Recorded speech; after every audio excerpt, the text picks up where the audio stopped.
नमस्कार, मी हर्षाली. हॅलो 24 तास या आपल्या खास कार्यक्रमात आपल्या सर्वांचं स्वागत. या कार्यक्रमात आपण विविध अर्थ, शिक्षण यांसारख्या विषयांवर चर्चा करत असतो आणि आजचा आपला विषय आहे सेंद्रिय शेती आणि खतावर बोलू काही. आणि यावर मार्गदर्शन आणि चर्चा करण्यासाठी आपल्या स्टुडिओमध्ये आलेले आहेत विनायक विलास पाटील आणि अमोल बाबर सर. स्वागत आहे सर.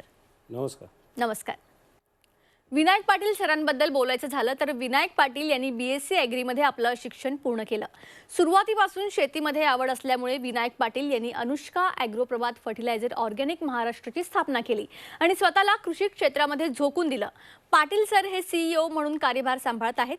सेंद्रिय शेती ही प्राथमिक गरज आहे हे माहीत असूनही जीव घेण्या व कॅन्सरसारखे रोग उत्पन्न करणाऱ्या खतांकडे वळतात आणि सेंद्रिय शेतीकडे दुर्लक्ष करतात. हे 2021व्या शतकाचं दुर्भाग्य आहे. आज सेंद्रिय शेतीची गरज अधिक आहे याची जाणीव करून देणं हे त्यांनी स्वतःच्या जीवनाचं ध्येय बनवलं आहे आणि नियोजन देखील केलं आहे की महाराष्ट्र राज्य हे 100% सेंद्रिय करायचं आहे. सेंद्रिय खताचे वापर करून जर का शेती योग्य मार्गदर्शनाखाली केली गेली तर त्याचा फायदा हा शेतकऱ्याला नक्की होऊ शकतो हे विनायक यांनी सर्व शेतकऱ्यांना पटवून सांगितलं. सध्याच्या परिस्थितीमध्ये पडत असलेला अनिश्चित पाऊस व हलका दर्जा असलेली कीटकनाशके खतांमध्ये किंवा बियाण्यांमध्ये होत असलेली भेसळ आणि बिघडलेल्या जमिनीचा पोत या सगळ्यांमधून शेतकरी वर्गाला बाहेर काढण्यासाठी आणि परिस्थिती सुधारण्यासाठी विनायक पाटील यांनी केलेले प्रयत्न खरंच खूप मोठे आहेत. लोक म्हणतात की सेंद्रिय शेती परवडत नाही किंवा लोक असाही विचार करतात की सेंद्रिय शेती केल्यावर परिस्थिती बिघडेल, पण विनायक पाटील यांचं असं म्हणणं आहे की सेंद्रिय शेती सर्वांना माहीत असूनही ती प्राथमिक गरज आहे, पण लोक याकडे दुर्लक्षित करतात. तर त्यावरती त्यांनी नवीन मार्ग काढला. तुम्ही तुमच्या शेतीमध्ये जे काही करता त्यामध्ये प्रभात फर्टिलायझरचे सेंद्रिय खत वापरा आणि अर्ध्या भागात तुम्ही तुमची रोजची खतं वापरा. त्यानंतर बघा की कोणत्या पद्धतीने पीक रोगाला जास्त बळी पडतं आणि कोणत्या पिकाचा रिझल्ट चांगला येऊन खर्च कमी होतो. चला तर मग जमीन नापीक व्हायच्या आधी, रोगग्रस्त होण्याआधी सेंद्रिय शेतीचं महत्त्व जाणून घेऊया विनायक विलास पाटील सरांकडून. तर सर, सुरुवातीला मी असं विचारेन की या क्षेत्रात तुम्ही कधी आलात आणि यामध्ये यावं असं तुम्हाला का वाटलं? तसं मी पाहायला गेलं तर आपल्या भारतातील पहिलं राज्य सिक्कीम हे 2003 साली त्या राज्यानं प्रथम सुरुवात केली की सेंद्रिय शेतीला, आणि त्यांना पूर्ण व्हायला 2016 साल आलं. मी त्यांचंच प्रेरणा घेतली की 2016 साली भारतातील पहिलं राज्य सिक्कीम हे 100% सेंद्रिय झालं. मग मी म्हटलं आपलं महाराष्ट्र राज्य का होऊ नये, ह्यासाठी मी ठरवलं की आपलं त्यावेळेला मी अनुष्का ॲग्रोची स्थापना करून प्रभात फर्टिलायझरची डीलरशिप घेतली, जी 1974ला स्थापन झालेली कंपनी होती आणि भारतातील पहिली नॅशनल अवॉर्ड विनर कंपनी आहे ती. मग मी ठरवले की आपल्याला क्वालिटी देणारी कंपनी हवी आणि त्यासाठी मी प्रभातचं डीलरशिप महाराष्ट्रामध्ये आणली आणि तिथूनच सुरुवात केली की आपला शेतकरी राजा हा वाचला पाहिजे आणि सेंद्रिय शेतीकडे वळला पाहिजे. तेव्हापासून मी 2016 पासून ह्याची खरी सुरुवात केली. द्राक्षाची पेस्ट लावणं म्हणजे काय आणि त्याचबरोबर शेतकरी बागेचा फुटवा काढतात का, याबद्दल सांगाल थोडं? आता कसं आहे, पेस्ट लावणे म्हणजे काय की हायड्रोजन सायनामाइट ह्याचा वापर जास्त प्रमाणात लोक द्राक्षबागेवरती करतात आणि त्यावेळेला मजुरांना त्याचं इजा होत असते ते पेस्ट लावत असताना. पण नुसतं हायड्रोजन सायनामाइडवरतीच बाग न फोडता त्यामध्ये इतर अजून 5-6 घटकांनी ॲड करतात. ह्याच्यामुळं त्यांचा खर्च एकरी कमीत कमी 15,000 ते 17,000 रुपयेपर्यंत जातो. तोच खर्च आम्ही काय केला, 45 रुपये किलोमध्ये आम्ही प्रभातचा एक फॉर्म्युला ॲड केला आणि तो 45 रुपये किलोनं शेतकऱ्यांना देण्यासाठी आपण तो फॉर्म्युला याच्यामध्ये ॲड केला बागेवरती आणि तो ऑक्टोबर छाटणीला आणि खरड छाटणीसाठी दोन्हीसाठी उपयोग केला आणि त्याचा खर्च आपण फक्त 2200 रुपयेमध्ये आणला तो. ओके, आता थोडंफार तुम्ही खर्चाबद्दल सांगितलेलंच आहे, पण तरीसुद्धा मी तुम्हाला विचारेन की पेस्ट लावण्यावर ओव्हरऑल खर्च किती होतो आणि तो खर्च कमी करण्यासाठी तुमच्या नियोजनाद्वारे आपण काय करू शकतो? तर जो पेस्ट लावायचं म्हणलं तर मजुरांना प्रति झाड 6 ते 7 रुपये घेतात ते. परत जे औषध लागतात त्याचा खर्च जवळजवळ एकरी 1000 झाड असतात. 1000 झाड म्हणले तर मजुरांचा खर्च धरला तर तो 6 ते 7,000 रुपये जातो तिथंच. परत दुसरी गोष्ट औषधं आणि ते फुटण्याची क्रिया जी आहे ते वेळेत होत नाही, 15 ते 16 दिवस लागतात त्याला. आणि आपल्या ह्या फॉर्म्युलामुळं काय होतं की जे बागेवरती उडद्याचा जो अटॅक होतो, हा फॉर्म्युला वापरल्यानंतर उडद्याचा आणि करप्याचं हे दोन्हीचा हे अटॅक जवळजवळ 100% कमी होतो आणि ह्याची खर्चाची बचत अशी होती की हे 45 रुपये किलो नाही फक्त. त्याच्यामुळं हे एकरी फक्त याचा 2250 रुपयेपर्यंत जास्तीत जास्त खर्च येतो. म्हणजे जवळजवळ आपण 90% हा खर्च कमी केलेला आहे त्याच्यामध्ये. आणि ह्याला धरून काय केलं की जो बेसल डोस महत्त्वाचा असतो, जो म्हणजे आपल्या द्राक्ष बागेला जो जे इस्रायलवरची जी शेती आता बिघडत चाललेली आहे, तो इस्रायलचा कुठेही 1% वापर न करता आपण प्रभातचा बेसल डोस 17 घटकाचा जो खाली देतो 525 किलोचा, त्या डोसमुळं लोकांना रोज उठून द्राक्ष बागायतदारांना त्याच्यावरती खर्च नाही करावा लागेल. त्याच्यामुळे इथंही खर्चाची आपली बचत 100% होते. ओके, आपण बघतो की बरेच वेळा शेतकरी फसला जातो, तर याच्या मागची नेमकं काय कारण आहे, कशा आणि का त्यांची फसवणूक होते मुळात?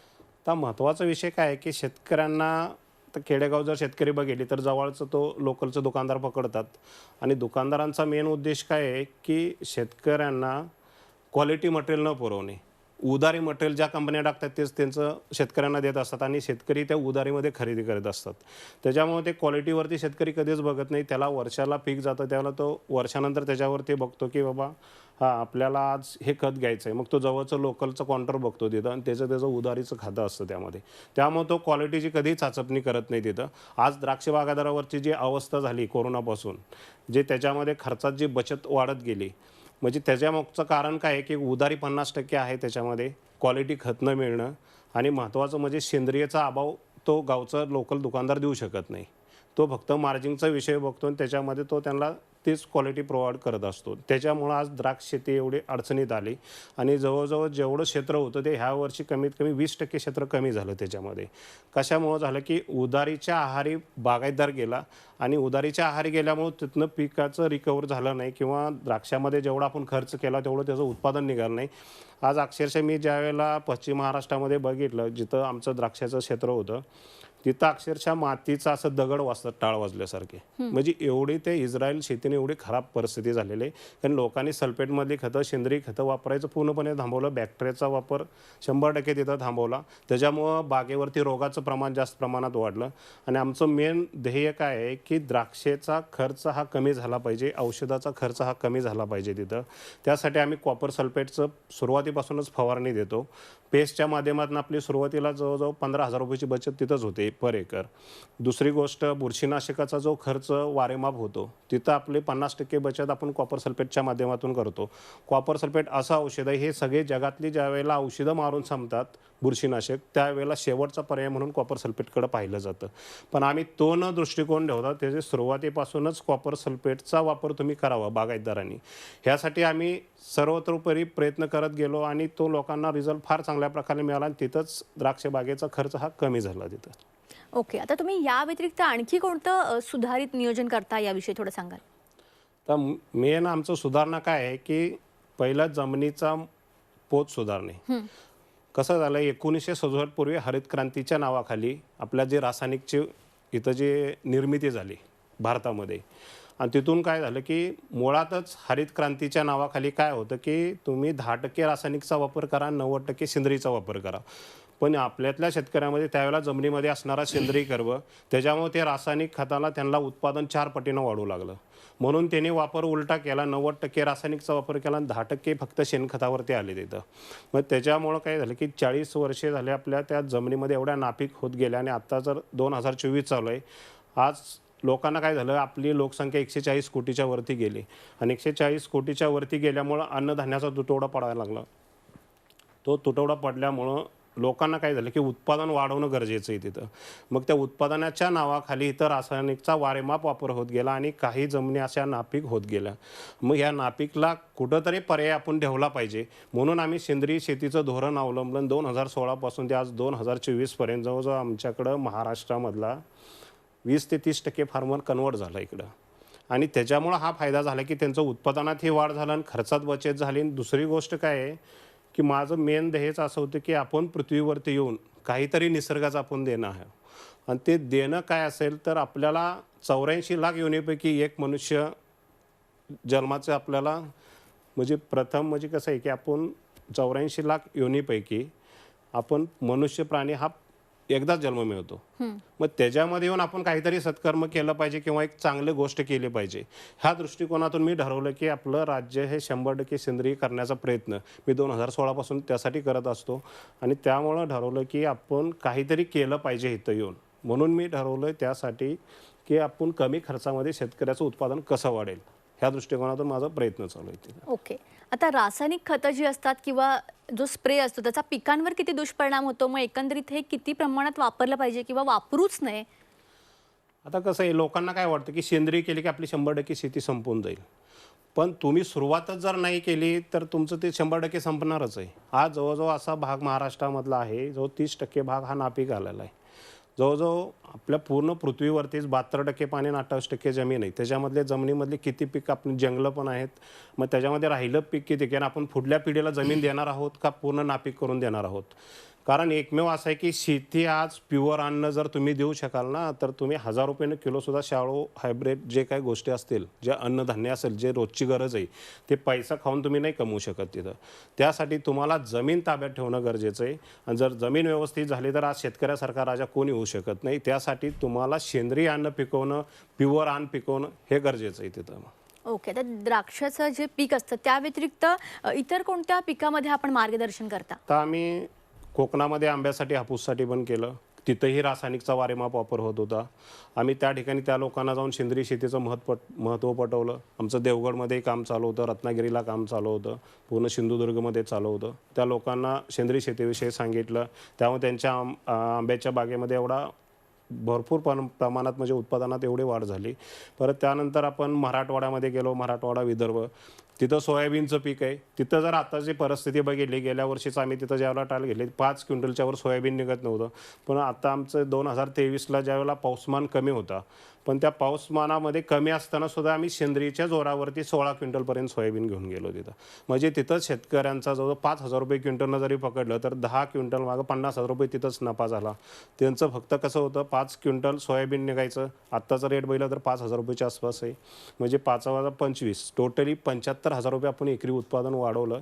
त्यामधलं 25 मायनस केलं तर 50,000 हा नेट प्रॉफिट आहे त्याच्यामध्ये. आणि खर्च पाहिला तर एकरी फक्त 5 ते 10,000च्या आतमध्ये होतो सोयाबीनसाठी. कारण ते तेल बियासाठी जास्त प्रमाणात जातं. आणि महाराष्ट्रामधले मराठवाडा आणि बुलढाणा, या लातूर आणि बुलढाणा हे 2 जिल्हे असे आहेत की तिथं 95% सोयाबीनचं विक्रमी उत्पादन घेतलं जातं. परत त्यानंतर आमचं ऊस शेतीवरती आहे. सांगली जिल्ह्यामधील आष्टा तालुक्यात आम्ही ह्याच वर्षी जवळजवळ 60 गुंठ्यामध्ये 170 टन ऊसाचं ॲव्हरेज काढलं. त्यामुळे तिथंही त्या शेतकऱ्यांना फायदा झाला की 100% तुम्ही सेंद्रिय नाही करू शकत आणि 100% रासायनिकही करू शकत नाही. आम्ही काय म्हणलं, तुम्ही सुरुवात तरी करा. सुरुवात केल्यानंतर आज सिक्कीमसारख्या राज्याला 13-14 वर्षे लागले 100% सेंद्रिय करण्यासाठी. पण तिथं जर प्रभातचं जर तुम्ही यूज केलं, आमच्या मार्गदर्शनाखाली जर तुम्ही केलं, तर तुम्हाला त्याचा बेनिफिट आम्ही 100% काढून देऊ. भला तुमचं 2 एकर क्षेत्र असेल तर 1च एकर आम्हाला द्या. 1 एकर तुम्ही तुमच्या पद्धतीने करा. तुम्हाला त्या दोन्हीमध्ये फरक दाखवतो आणि कमीत कमी खर्चामध्ये कसं करता येईल हे आमचं नियोजन 100% राहील त्यामध्ये. ओके, आता महाराष्ट्रात कोणकोणत्या ठिकाणी सध्या तुम्ही सेवा देताय? तर आम्ही कोकणामध्ये देतो, पश्चिम महाराष्ट्रामध्ये देतो, नाशिकमध्ये देतो, महाबळेश्वरमध्ये आम्ही स्ट्रॉबेरीसाठी पण ह्यावर्षी प्रयत्न केले की स्ट्रॉबेरी पण सेंद्रिय पद्धतीनं कसे पिकवता येईल, कमी खर्चामध्ये कसे येईल, बुरशीनाशकाचा वापर कसा कमी होईल, कीटकनाशकाचा वापर कसा कमी होईल, बॅक्टेरियांचा वापर कसा शेतकरी जास्त प्रमाणात करता येईल. परत मराठवाडा, विदर्भामध्ये केलं आम्ही, नाशिक साईडलाही केलं त्या गोष्टी.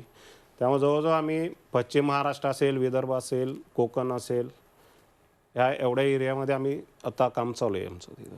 ओके, आता मग एवढं सगळं काम पाहताना तुम्ही ते एकटं सर्व कसं मॅनेज करता? यामध्ये तुम्हाला सहकार्य करणारे किंवा मदत करणारं कोण आहे का?